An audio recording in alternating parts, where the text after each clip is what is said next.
Okay, this is the next update. Might not be one for a little bit, like maybe a week, or there might be one right away. I don't know, but I've got some stuff coming up for one last test for conductor. So, um, anyway, the ballast I think is dry. I'm really happy with how it turned out. This is uh, tile grout, and basically I've got 2 layers on there, 2 layers of uh, isopropyl alcohol and water, 50-50. It comes pre-mixed like that from Dollarama. And there is some cleaning of the track that I still have to do, so I'm not quite running trains yet. Basically, I take a tool to do some scraping out, just a little pick tool that's curved, and I pick the inside of the rail so that the flanges can go in, and just run it down a couple times. Clean the top of the rail with Woodland Scenics track cleaning block, and a couple times on that. Make sure that things roll smoothly.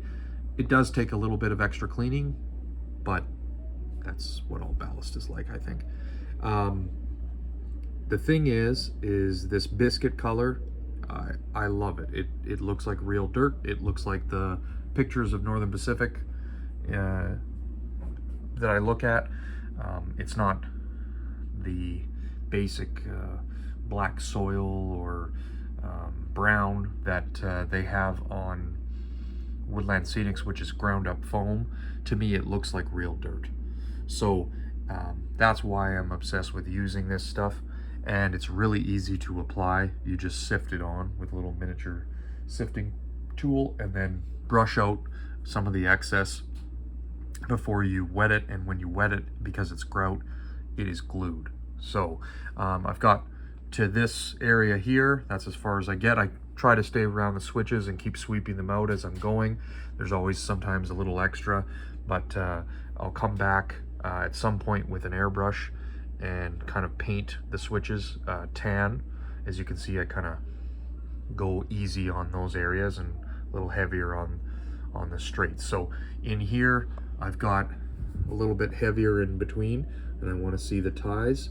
So I just take a razor blade, a square one, and scrape some of that out. It comes off the Kato track really easily.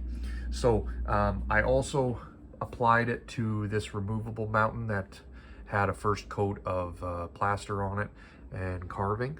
So I just kind of sifted that all on there, and 2 layers. And then this mountain will get trees planted on it.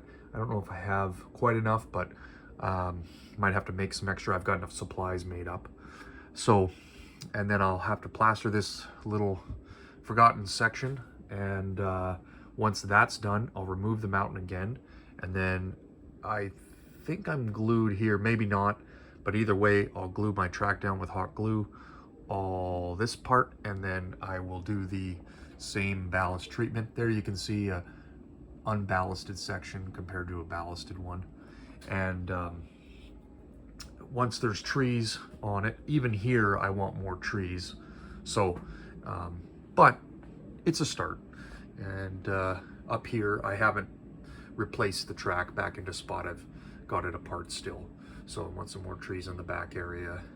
This part's coming together nice, but I still have to glue the track here. So we've got the track permanently attached here. I actually dropped 2 or 3 more feeders, just why not? I've got them here. I figured just out of an abundance of caution, so there's extra power pickup. Not that I really had any issues here, but I had the feeders kicking around. So the next step to my process is basically to put on full strength Mod Podge in dots or lines, and then I use my static grass machine to do that. So I will have some grass in the ditch in between the tracks themselves. Now I am going to go with a station over here and build this section out for Missoula. again, it's kind of I'm going to try for getting the right station for it, but basically instead of having the station above, I want to have the station here, and then right here, and I ballasted it anyway with a grout, but I'll probably be scraping off a certain amount and then putting that tile here once that all comes together. To take this off, it's no issue. Again, just a razor blade or a putty knife, and it comes off no problem. So basically we'll be looking at the back of the station here, and the track side will be on the other side. So just give myself a little bit of a jet out here, however big that station is. I imagine it'll kind of fill this area here.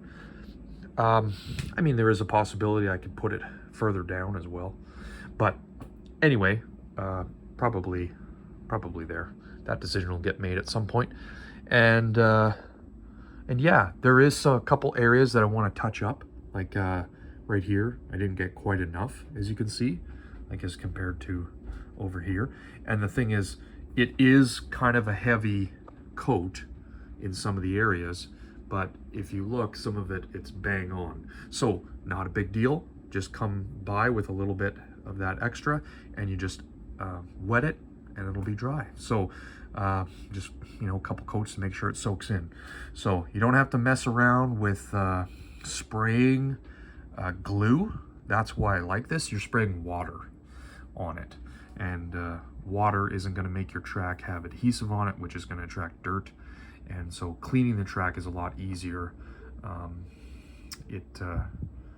It still runs properly afterwards. So down here I did ballast with Navajo brown, it's called, so a little bit of a different color, and you know, just to have, you can see it's not lit up right now, but it is darker. And yeah, we'll leave it at that, but I'm really pleased with how this came out. Just a reminder, you'll want to open a window, because that alcohol, it is kind of poison for you to spray and breathe in, so you want to do it as well ventilated as you can.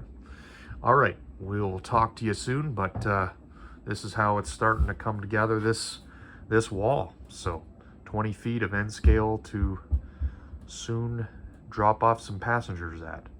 All right, talk to you then.